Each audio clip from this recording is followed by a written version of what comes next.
Snow flurries danced in the biting wind, spiraling behind the stagecoach as it creaked to a halt in front of Silver Creek's general store. Lin-Mai clutched her worn carpet bag tighter, peering through the frosted window at the small frontier town buried under a fresh layer of December white. At 38, with jet-black hair pulled into a severe bun and eyes that held the weight of too many goodbyes, she was a stark contrast to the rugged landscape. She stepped down from the coach, the icy air instantly cutting through the thin silk of her light-colored traditional cheongsam. It was the only dignified garment she had left, a remnant of a life in San Francisco that had evaporated along with her late husband's fortune and health. The town stretched before her, a single rutted street lined with buildings huddled against the cold. The Mercantile, a saloon, and a boarding house stood grimly against the backdrop of mountains shrouded in winter mist. Lin-Mai shivered, aware of how foreign she looked. Several men lounging near the saloon stared openly, their breath misting in the air, expressions ranging from curiosity to hostility. A woman alone in the West was rare, a Chinese widow with refined manners and no coat was an anomaly. Straightening her spine against the cold, she walked toward the general store. The advertisement, folded carefully in her sleeve, felt heavy against her wrist. Double Bar Ranch seeks cook. Room and board provided. Inquire at Abernathy's general store. A bell jingled as she pushed open the door. The interior was dim and smelled of sawdust and coffee. Behind the counter, a balding man with wire-rimmed spectacles looked up. "Help you, miss?" His tone was guarded. "I am inquiring about the position at the Double Bar Ranch," Lin-Mai said, her English crisp and accented. She placed the advertisement on the counter. Mr. Abernathy looked from the paper to her shivering form. "That ad's been up for months." "But the Double Bar? It's rough country. Ethan Cole runs it. It's 20 miles out, and frankly, miss, you don't look dressed for a winter ride, let alone ranch work." "I assure you, Mr. Abernathy, I am capable," Lin-Mai lied smoothly. In San Francisco, she had servants. But desperation was a powerful teacher. "I have no family, no money, and nowhere else to go. I need this position." The door opened behind her, letting in a gust of snow. A tall man stomped his boots, shaking off the white powder. He was broad-shouldered, wearing a heavy shearling coat and a Stetson pulled low. His face was weathered, eyes the color of steel. "Supplies ready, Abernathy?" the man asked, his voice a deep rumble. "Just about, Ethan," the storekeeper said, looking nervous. "This lady is here about the cook job." Ethan Cole turned, his gaze sweeping over Lin-Mai. He took in the delicate cheongsam, the city shoes, and the carpet bag. "You ever cook for 15 men in a blizzard?" "No, Mr. Cole. But I am willing to learn. I need a cook, not a student. It's hard work." Up at 4, wood stove, hauling water, he turned back to the counter. "Not a place for a lady, especially not one dressed like that." "My husband died 3 months ago," Lin-Mai said, her voice steady despite the cold seeping into her bones. "I sold everything to pay his debts. I have slept in train stations and eaten charity scraps. I am stronger than I appear, Mr. Cole. And I suspect you are desperate, or the position would not still be vacant." Ethan paused, looking at her again. He saw the steel behind her dark eyes. "Can you ride a wagon without complaining?" "I can." "Pack your things. We leave in 10 minutes." He started to walk away, then stopped. The last cook walked off into the snow because the silence drove him mad. "It's a lonely life. My men are good, but they're rough. They haven't seen a woman in 6 months. You keep to the kitchen and your quarters." "Understood." "One more thing," Ethan said, his eyes narrowing slightly. "You said you're willing to learn. Are you willing to laugh?" "Excuse me. The ranch. It's a hard place. It breaks spirits. I don't just need food on the table, I need life in that house. Can you cook with laughter? Can you bring something besides sustenance to that kitchen?" Lin-Mai thought of the empty, silent months since her husband passed. "I believe I can try, Mr. Cole. We'll see." 1-week trial. If you can't hack it, you come back on the next supply run. The wagon ride was an ordeal of endurance. The landscape was a blinding sea of white, broken only by skeleton trees. Linmai wrapped herself in a scratchy wool blanket Ethan had tossed her, but the cold still found its way in. Ethan spoke little, guiding the horses with practiced ease. When they finally crested a hill, the double-bar ranch appeared in a snowy bowl, a main log house, a barn, and a bunkhouse, all looking isolated and severe. "That's it," Ethan said. "Home sweet home." He pulled up to the main house. "Wait here," he returned with a young cowboy who looked no older than 20. "Toby, take Mrs. Lynn's bag to the kitchen quarters." Linmai climbed down, her legs stiff. She entered the kitchen and stopped. It was large, dominated by a massive black iron stove that looked like a sleeping beast. The room was clean but utterly sterile. No curtains, no warmth, no soul. "Dinner is at 6, Ethan said, standing in the doorway. "Stew ingredients are in the pantry. Good luck."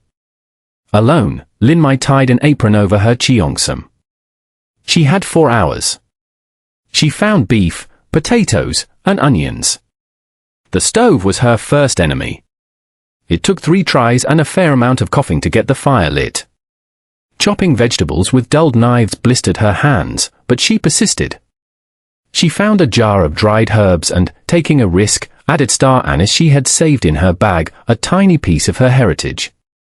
By 6 o'clock, she had a bubbling pot of stew and biscuits that were slightly charred on the bottom. The cowboys filed in, stomp dragging snow off their boots. They fell silent when they saw her.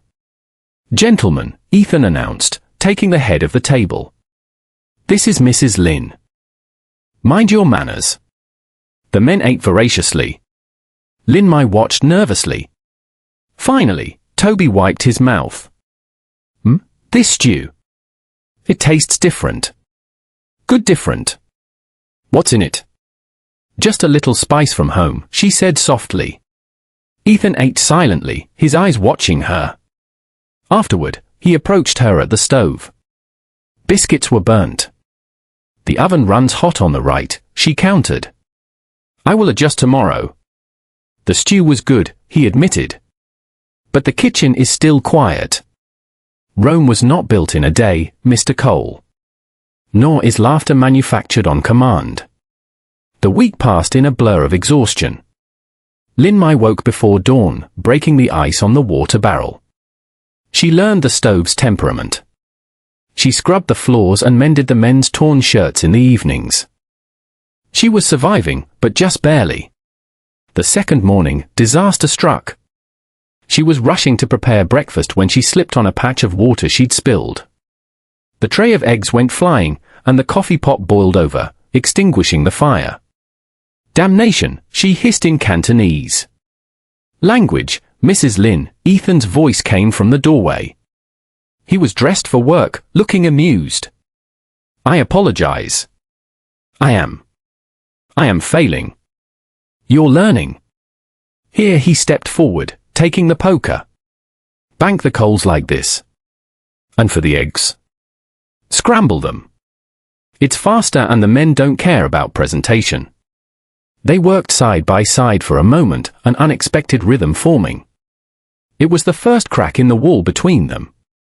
A few days later, a commotion in the yard drew her out. 2 men were carrying Toby. His face was grey with pain. "Horse kicked him," Ethan said grimly. "Arms broken."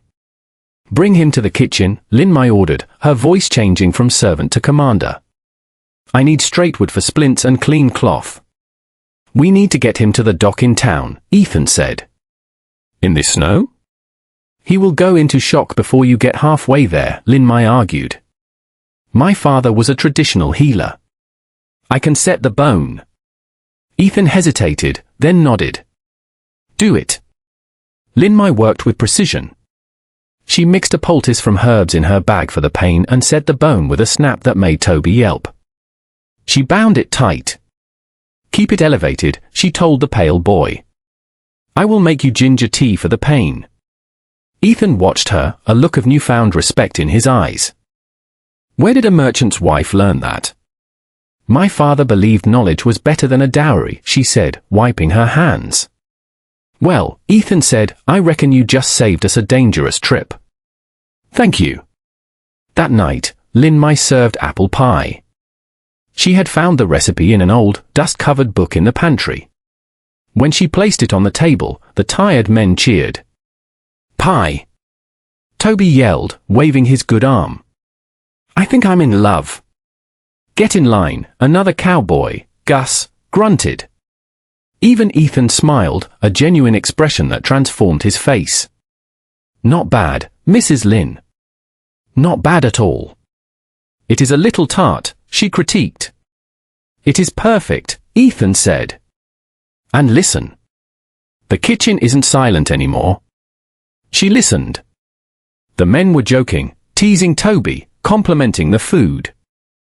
The cold room felt warm. You asked for laughter, she said to Ethan. And you delivered. As Christmas approached, the ranch transformed. Lin Mai sewed curtains from spare fabric. She placed evergreen boughs on the mantel. The bond between her and the rancher grew in the quiet moments, morning coffee before the crew woke, evenings where he worked on ledgers and she mended clothes. She learned of his tragedy.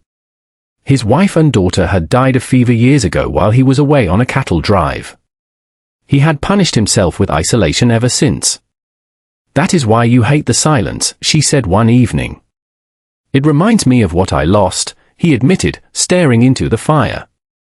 But lately, the ghosts haven't been so loud. We must make room for the living, Lin Mai said gently. Grief is love with nowhere to go. You must give it a new direction. Ethan looked at her, seeing not a cook, but a woman of immense strength and grace. There is a dance in town on Christmas Eve. The men are going. That sounds nice for them. I was hoping. Perhaps you would accompany me. I have a sleigh. Lin Mai looked down at her faded cheongsam. I have nothing appropriate to wear, Ethan. I would shame you. You could never shame me. He stood up and went to a chest in the corner. He pulled out a bundle. This is wool fabric. Navy blue. I bought it in town last week. I noticed you were shivering. Lin Mai touched the fabric, tears pricking her eyes. Thank you. She spent the next night sewing, creating a dress that blended her traditional style with Western practicality, a high collar but with a full skirt and warm lining. On the day of the dance, a blizzard began to roll in. The sky turned a bruised purple. Storm's coming, Gus warned. A bad one.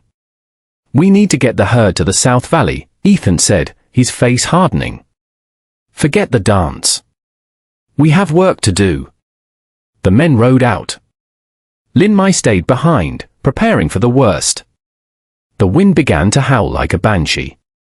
Snow slammed against the house.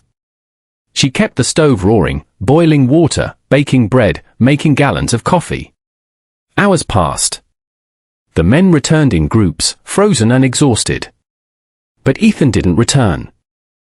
He went after a stray calf near the ridge, Toby said, shivering violently. He sent us back. He is a fool, Lin Mai said, fear gripping her heart. She paced the kitchen. The clock ticked. Midnight approached. The storm raged.